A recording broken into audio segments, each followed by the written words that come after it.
how it's going to work. Maybe it'll work well, maybe it won't. I don't know. Maybe it will, maybe it won't. Maybe it will. Maybe it won't. Maybe. I don't think I need those. But I will put that up there, and I will put that over there. Okay. 3, 2, 1. Hi, I'm Lindsay, and welcome to Dutch Hollow Acres, where you can click, listen, and connect to the countryside. So grab a cup of coffee or a scotch, and let's get into today's episode, which is all about goat kidding. I've been breeding goats since 2020. Technically, I got them in 2019 before the pandemic. It was very exciting. And I've been kidding out for several years now, and thought I'd give you guys a little insight as to what I do to prepare for it all. Little backstory here, I do breed myotonic goats. Those are the fainting goats. They're kind of a small to medium sized goat. Pretty much, it's really kind of funny because they go into labor and then they faint and then they push some more and then they faint. And I find them hysterical. A lot of folks out there just give me hate mail because they think I'm cruel, but it's not my fault that somebody else bred this, and I find it worthy of continuing. So hate me or love me, I get a kick out of it. I like to make more. I find them entertaining. They're very useful on my property. And they do make a decent profit for the farm. So bonus points. Anywho, so I bred these guys back in October. We're coming up. It'll be the first weekend in February. That is my 30 days out. That is something that you need to have on the calendar as a mark date. If you need these little calculators, by the way, I'll put links down below. I do have calculators that will, you put in your breed date, and it'll spit out the birthing date, and it'll also spit out the date of when you need to do your 30 days out. So you can throw it on your Google Calendar or whatever calendar you like to put it on, because I live with notifications on calendars. I wake up in the morning like, what do I do today? And my phone says, oh, you're going to do this. That's how I work. Otherwise, I'm too ADHD to remember all this crap. But what do I do? So 30 days out, I get a little reminder that says do your C, D, and T vaccinations. These are, you're pumping up your does so they have a really good, strong immune system to pass off all those antibodies in their colostrum, which is baby's first milk. You want to make sure that your goat kid drinks this milk in the first 24 hours of life. Better yet, if they can drink it in the first 2 hours of life, because it's much more potent if you can do that. So we spend a lot of time and effort making sure these kids are warm and ready to drink. So that is my 30-day out. And then about 2 weeks out from their due date is when I get into making birthing pens. My birthing pens are, honestly, I don't know what it is. It's some welded panel, but it's like really thick welded panel. And I cut them into 6-foot sections. So each birthing pen, I have 12 by 12 stalls. I make 3 stalls lengthwise. So that's about 4 foot a stall by 6 foot in length. And that gives me 4 kidding stalls I can do in a 12 by 12 horse stall, because that's what I am. I have a horse farm. But I can do 4 kidding stalls in 1 horse stall that way. 3 against the back wall, and then whatever's in front where I open and close the main door. So I can kid out 8 goats this way very easily, and they like to be in little pens so with all their friends, so everything's good. If you have any that, if you're using a wire panel to separate them in stalls and they start headbutting the stalls, cover it up, give them a privacy area. I throw a towel over, or I'll throw a piece of tarp over, just to give them so half of the space is a private area, so they don't feel like anybody's out there to get them, kind of thing. And they have a cozy little corner, deep bedding, where they can kid out. Gotta take into some consideration the temperatures. I live in New York, so March is when these guys are going to be hitting the ground on me. Excuse me. Ooh, that one was chunky. So March is about the time that these guys are going to hit the ground, and March can either be above freezing or it can be negative temps. Who knows? It's a crapshoot. That's where I hit up Premier Supplies. I get their heat lamp. I don't do the cheapo heat lamps from Tractor Supply. Those are just begging for a fire. Please, if you have them, just smile at them and say, hey, that's pretty cool, and then chuck them. Save the bulb. But I use those heat lamps. They're great. They have a big, tough plastic outer coating. They have a hook on them, so you know that it's not going to fall. Nothing's going to fall out of it. chunk it on there. It's great. Gives them a little heating area. Um, if you need it, because like if just a plain light's not enough because it's really cold, you can do the lovely heating barrels where you take a blue barrel, cut a little spot in, hang it off top. I got videos of that. Just search around. I do a whole bunch of stuff for those, and give them a little warming area. If the kid is dry, they don't need to be heated. The heat and the lights are only about within the first 24, 48 hours of life. Then it can move on to somebody else. So unless all of your does are kidding at the exact same time, you don't need a ton of these barrels. Unless it's like negative 18 degrees outside. I mean, if you're in Minnesota, good luck.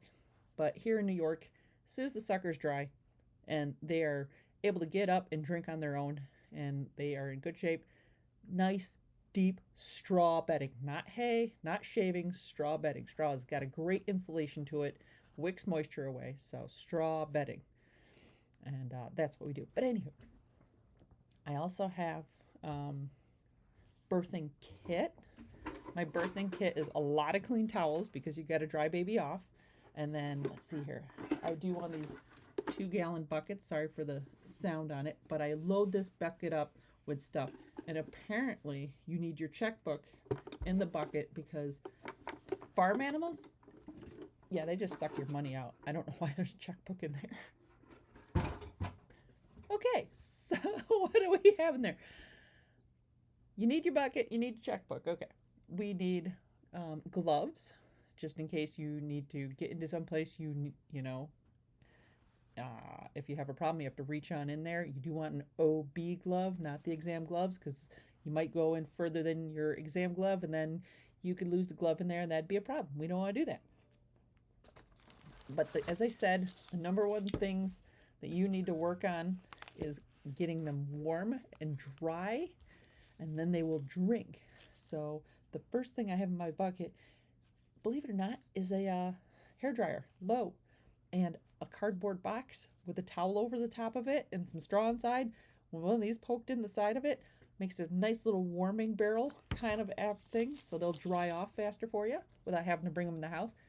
Mommy Goat is happy because her kid's right there and she can check inside every once in a while. Like, my kids are still there. It's great. I'm actually going to put my bucket together as I'm doing this. I like human baby bottles. There's these Pritchard nipples that fit on water bottles, soda bottles, things. I really don't like these. And I've discovered my kids don't either. Maybe it's the size of the goat I have, but baby bottle seems to work out well. I cut open the tip more so it's very easy for them to drink out of. It kind of like milk falls in their mouth more than anything. But one reason why I like these better is they actually have markers on the side, so I know how many ounces they're drinking, which is incredibly helpful. I have those. And then we get into other fun stuff. I do lamb and kid pastes. You can get all this at Tractor Supply. It's fun. Depending on your location, you might have a selenium deficiency. You can ask your vet for an injectable Bosi selenium, or you can give them a paste. I supplement my herd heavily with selenium, so technically I don't need to do this, so I don't worry about it, because who knows what I'm up to and what my ADHD brain's doing during kidding season. So I try to proactively not worry about that whole selenium thing. If you got somebody who doesn't drink well, is make sure you have this is like an alpaca length one. So this is a nasal tube. Ta-da.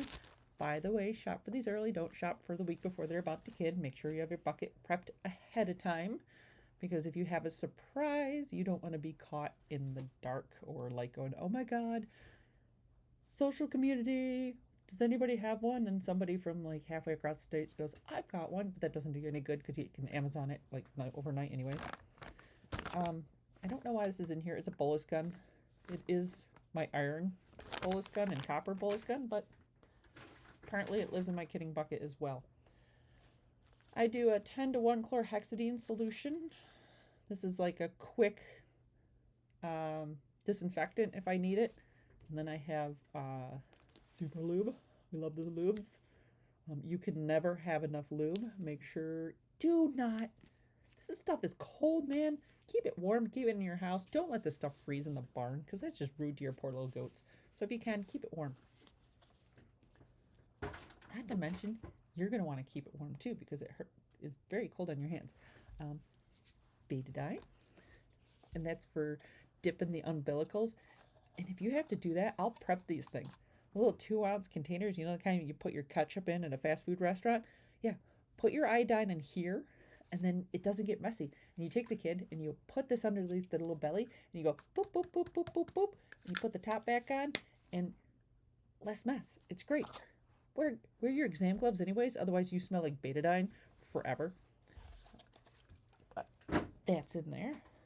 And then the bucket itself comes in very handy as a place to put your kid so you can weigh them. So get a hanging scale so you can pick them up. Actually, it's going this way. So this one, pick it up, you turn it on. You put the bucket on here with the kid in it. First you put the bucket on, weigh the bucket so you don't have to worry about it. Then put the kid in it, pick it up. That way you know how much the kid is, and you do that once a day or so for about a week or two to make sure they're gaining weight. Don't panic the first 24 hours of life. It's very stressful, and they usually will lose a little bit of weight before they start gaining in earnest. So don't panic, but always check your weights. And then lastly is things that aren't in my bucket because they are in my medicine cabinet out in the barn all the time anyways. Thiamine, betadine, Banamine. I can think today. Whatever cocktail of antibiotics. You need a vet to get these, so make sure you have a vet handy. They're great in emergencies. They just need to come out once a year, look at your farm, say, hey, yep, those are animals. And that alone will give you the ability to call them when there's an emergency and say, hey, I have a respiratory issue or I have a kidding issue and I need help. And they can prescribe you antibiotics without technically coming on the farm. But I usually keep a couple of syringes in case I need to give anybody some injections. And then it's always good to have a rope halter and know how to use it and actually put it on. In case mom's being difficult, you need to tie her to a wall or something so that you can reach in and grab a kid out. You never know what they're thinking at the time. That's my short and dirty kidding bucket. Not a lot. I try not to go overboard on a lot of things. Those are my simple go-tos. And make sure you bring something with you to record who gave birth and what they gave birth to. Sometimes I've gotten back into the house and I'm like,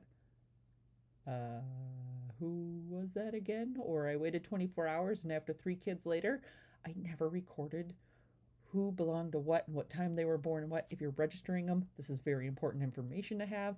So have a clipboard, just chicken scratch it down until you can put it off into whatever, system you guys are using to record the actual births. Because it's a little nuts. A lot of the registries, like Myotonic registry, wants to know, was the doe kid that was born first or second in line? Was how many kids did she have? If she had quadruplets, you need to tag who is first, second, third, and fourth out of that grouping. Because when you register them, that's a question they actually ask. It's really important to do that. I think that wraps things up. That's my preparation for kidding season. If you got any questions, feel free to hit them below. I like to reply back to anything that you guys ask, so go for it. I love talking, as you can see, and yeah.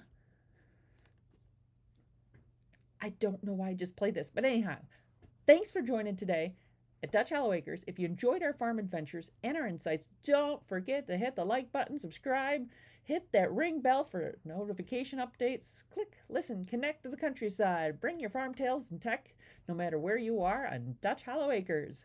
Enjoy. Have a good day, guys.